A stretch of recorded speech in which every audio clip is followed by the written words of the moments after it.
Welcome to the Baseface Network.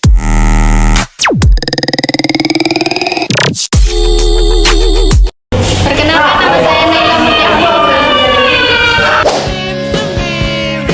Nama saya Feby. Nama saya Titus. Nama saya Satrio. Saya Maria Francisca. Perkenalkan, nama saya Faisal.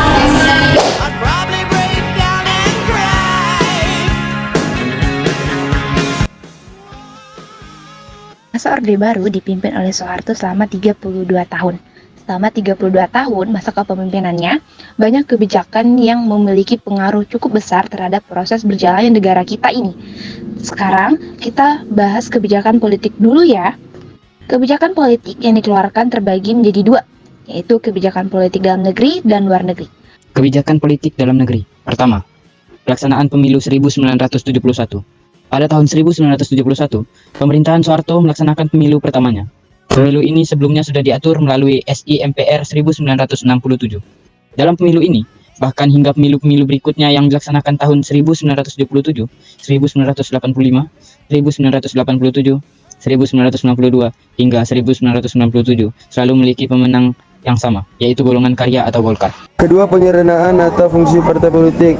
Penyederhanaan atau fungsi partai politik menjadi dua partai dan satu golongan karya, yaitu satu, Partai Persatuan Pembangunan atau PPP, merupakan gabungan dari Nahdlatul Ulama, Parmusi, Perti, dan PSII. Dua, Partai Demokrasi Indonesia, merupakan gabungan dari Partai Nasional Indonesia, Partai Katolik, Partai Murba, IPKI, dan Parkindo. Yang ketiga, golongan karya atau Golkar. Ketiga, Dwifungsi ABRI. Dwifungsi ABRI adalah peran ganda ABRI sebagai kekuatan pertahanan keamanan dan sebagai kekuatan sosial politik. Sebagai kekuatan sosial politik, ABRI diarahkan untuk mampu berperan secara aktif dalam pembangunan nasional. ABRI juga memiliki wakil dalam MPR yang dikenal sebagai fraksi ABRI, sehingga kedudukannya pada masa Orde Baru sangat dominan.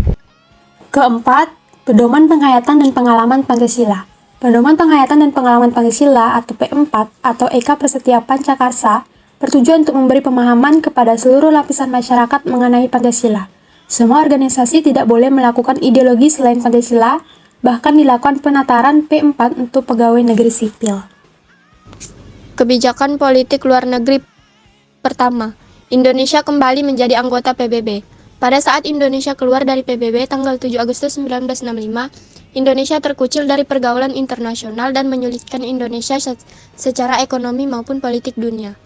Keadaan ini kemudian mendorong Indonesia untuk kembali menjadi anggota PBB berdasarkan hasil sidang DPR GR.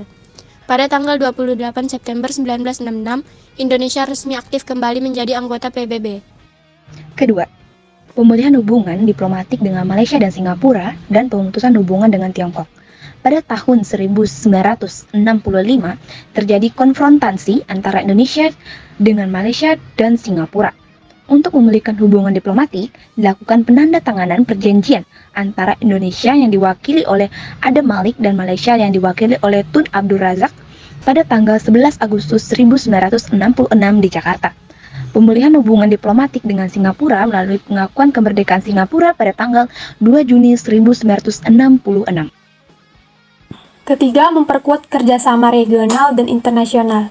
Indonesia mulai memperkuat kerjasama baik regional dan internasional dengan melakukan beberapa upaya, yaitu turut serta dalam pembentukan ASEAN, mengirimkan kontingen Garuda dalam misi perdamaian dunia, ikut berperan dalam konferensi tingkat tinggi non-blok, dan berperan dalam organisasi konferensi ILSAM atau OKI. Kehidupan ekonomi masa Orde Baru. Pemerintahan Orde Baru memiliki slogan yang menunjukkan fokus utama mereka dalam memberlakukan kebijakan ekonomi, yaitu trilogi pembangunan, yang terdiri dari 1. Pertumbuhan ekonomi yang cukup baik, 2. Pemerataan pembangunan, dan hasil-hasilnya menuju pada terciptanya keadilan bagi seluruh rakyat, 3. Stabilitas nasional yang sehat dan dinamis. Bukan tanpa dasar, trilogi pembangunan dibuat karena Indonesia mengalami inflasi yang sangat tinggi pada awal tahun 1966, kurang lebih sebesar 650% setahun. Nah, beberapa kebijakan ekonomi yang dikeluarkan pada masa Orde Baru adalah: Pertama, Rencana Pembangunan 5 Tahun atau Repelita. Pada April 1969, pemerintah menyusun Rencana Pembangunan 5 Tahun atau Repelita yang bertujuan untuk meningkatkan sarana ekonomi, kegiatan ekonomi, serta kebutuhan sandang dan pangan. Repelita ini akan dievaluasi selama 5 tahun sekali. Repelita diadakan sebanyak 6 kali. Pertama, Repelita 1 pada 1 April 1969 sampai 31 Maret 1974. Sasaran utama yang hendak dicapai adalah pangan, sandang, papan, perluasan lapangan kerja, dan kesejahteraan rohani. Pertumbuhan ekonomi berhasil naik 3-5,7%, sedangkan tingkat inflasi menurun menjadi 47,8%. Kedua, Repelita 2 pada 1 April 1974 sampai 31 Maret 1979 menitik beratkan pada sektor pertanian dan industri yang mengolah bahan mentah menjadi bahan baku. Ketiga, Repelita 3 pada 1 April 1979 sampai 31 Maret 1984. Pelita 3 menekankan pada trilogi pembangunan dengan menekankan pada azas pemerataan, yaitu Pemerataan pemenuhan kebutuhan pokok rakyat, pemerataan kesempatan memperoleh pendidikan dan pelayanan, pemerataan pembagian pendapatan, pemerataan kesempatan kerja, pemerataan kesempatan berusaha, pemerataan kesempatan berpartisipasi dalam pembangunan, pemerataan penyebaran pembangunan, pemerataan memperoleh keadilan. Keempat, Repelita 4 pada 1 April 1984 sampai 31 Maret 1989 menitik beratkan pada sektor pertanian menuju swasembada pangan dengan meningkatkan industri yang dapat menghasilkan mesin-mesin sendiri.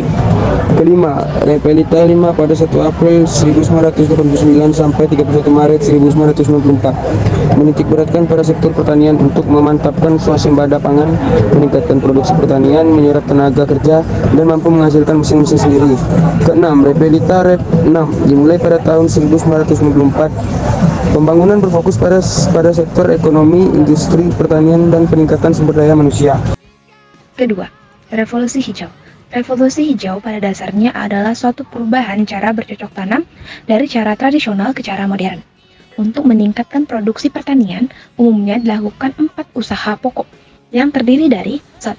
Intensifikasi, yaitu penilaian, pengembangan, dan penerapan teknologi pertanian untuk memanfaatkan lahan yang ada guna memperoleh hasil yang optimal. 2. Ekstensifikasi, yaitu perluasan lahan pertanian untuk memperoleh hasil pertanian yang lebih optimal. Diversifikasi adalah keanekaragaman usaha tani untuk menghindari ketergantungan pada ketunggalan kegiatan, produk, jasa, atau investasi. Rehabilitasi adalah pemulihan daya produktivitas sumber daya pertanian yang sudah kritis.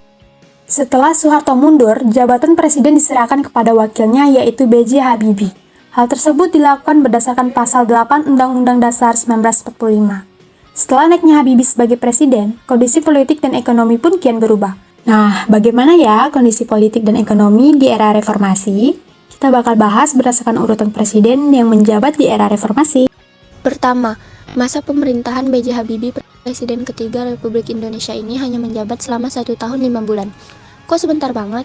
Soalnya, pada saat itu dianggap sebagai perpanjangan tangan rezim Orde Baru. Jadi, rakyat menuntut Habibie untuk segera melakukan pemilihan umum, guys. Meskipun sebentar, kepemimpinan Pak Habibie keren banget. Dalam waktu singkat, pemerintahannya berhasil menyelamatkan krisis moneter yang terjadi pada masa Orde Baru. Dan pemerintahannya membentuk Kabinet Reformasi Pembangunan, kemudian menelurkan beberapa kebijakan di bidang politik dan ekonomi. Berikut, inilah upaya-upaya bidang politik yang dilakukan oleh pemerintahan Habibie. 1. Mengganti 5 paket undang-undang dan 3 diantaranya diubah agar lebih demokratis. 2. Kebebasan rakyat dalam menyalurkan aspirasi. 3. Melakukan pencabutan terhadap pemberedelan pers. 4. Jejak pendapat wilayah Timur Timur.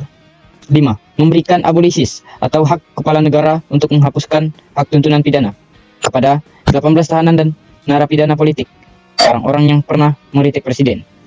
6. Pengurangan jumlah anggota ABRI di MPR dari 75 orang menjadi 38 orang. 7. Polri memisahkan diri dari ABRI menjadi Kepolisian RI. Istilah ABRI berubah menjadi TNI. Selain upaya dalam bidang politik, ada juga upaya dilakukan dalam bidang ekonomi. Di antaranya, 1. Merekapitulasi perbankan dan menurunkan inflasi. 2. Merekonstruksi perekonomian nasional. 3. Melikuidasi bank-bank bermasalah. 4. Membentuk Badan Penyihatan Perbankan Nasional. 5. Menaikkan nilai tukar rupiah terhadap dolar Amerika Serikat hingga di bawah Rp10.000. 6. Mengesahkan Undang-Undang Nomor 5 Tahun 1999 tentang larangan praktik monopoli atau persaingan tidak sehat. 7. Mengesahkan Undang-Undang Nomor 8 Tahun 1999 tentang perlindungan konsumen. Kedua, masa pemerintahan Kiai Haji Abdurrahman Wahid atau yang dikenal dengan Gus Dur. Gus Dur menjabat mulai dari tahun 1999 sampai 2001. Terpilihnya Gus Dur sebagai presiden tidak terlepas dari peran MPR yang pada saat itu menolak laporan pertanggungjawaban dari Presiden Habibie. Setelah menjabat, pemerintah Presiden Gus Dur mengulurkan beberapa kebijakan politik, beberapanya diantaranya adalah 1. Departemen Penerangan dibubarkan, dianggap mengganggu kebebasan pers. 2. Departemen Sosial dibubarkan, dianggap sebagai sarang korupsi. 3. Menyetujui penggantian nama Irian Jaya menjadi Papua pada akhir Desember 1999. 4. Masyarakat etnis Tionghoa diperbolehkan untuk beribadah dan merayakan Tahun Baru Imlek. 5. Diumumkannya nama-nama Menteri Kabinet Persatuan Nasional yang terlibat KKN. 6. Pencabutan peraturan mengenai larangan terhadap PKI dan penyebaran Marxisme dan Leninisme. 7. Membekukan MPR dan DPR. Pada masa pemerintahan Gus Dur, kondisi perekonomian Indonesia mulai membaik dibandingkan era sebelumnya. Misalnya laju pertumbuhan PDB atau nilai pasar semua barang dan jasa yang diproduksi negara mulai positif. Laju pertumbuhan ekonomi yang hampir mencapai 5% membuat Indonesia menuju pemulihan perekonomiannya. 3. Masa pemerintahan Megawati Soekarno Putri. Beberapa kebijakan Megawati ketika menjabat sebagai presiden dalam bidang politik antara lain: 1. Menghadapi sengketa Pulau Sipadan dan Pulau Ligitan. 2. Mendirikan Mahkamah Konstitusi atau MK dan Komisi Pemberantasan Korupsi atau KPK. 3. Mengesahkan UUD nomor 23 tahun 2003 dan mengadakan pemilu. Sementara dalam bidang ekonomi, Megawati Soekarno Putri memutuskan beberapa kebijakan. Misalnya, ia melakukan penundaan pembayaran utang dan pemutusan hubungan dengan International Monetary Fund atau IMF. Alasan pemutusan hubungan dengan IMF adalah agar tidak menambah utang luar negeri pada Desember 2003. Selain itu, untuk menutup defisit APBN pada masa pemerintahannya, Presiden Megawati terpaksa melakukan upaya privatisasi BUMN dengan menjual sebagian besar saham Indosat pada bulan Mei 2002. Keempat, masa pemerintahan Susilo Bambang Yudhoyono. Sejak 20 Oktober 2004 sampai 20 Oktober 2009, beberapa kebijakan politik pada masa pemerintahan Susilo Bambang Yudhoyono periode 1 antara lain: 1. Memberantas korupsi. 2. Berdamai dengan gerakan Aceh Merdeka atau yang biasa disebut dengan GAM. 3. Menyelenggarakan pemilihan kepala daerah atau pilkada. Sementara, dalam bidang ekonomi, beberapa kebijakan yang dijalankan antara lain: 1. Upaya memberantas kemiskinan. 2. Melunasi hutang. 3. Bertahan di krisis ekonomi dunia. 4. Pengurangan subsidi BBM dan pengadaan LPG 3 kg.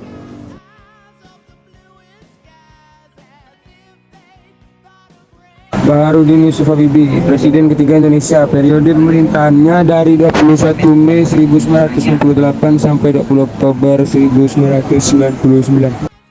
Abdurrahman Wahid, Presiden keempat Indonesia, periode pemerintahannya dari 20 Oktober 1999 sampai 23 Juli 2001.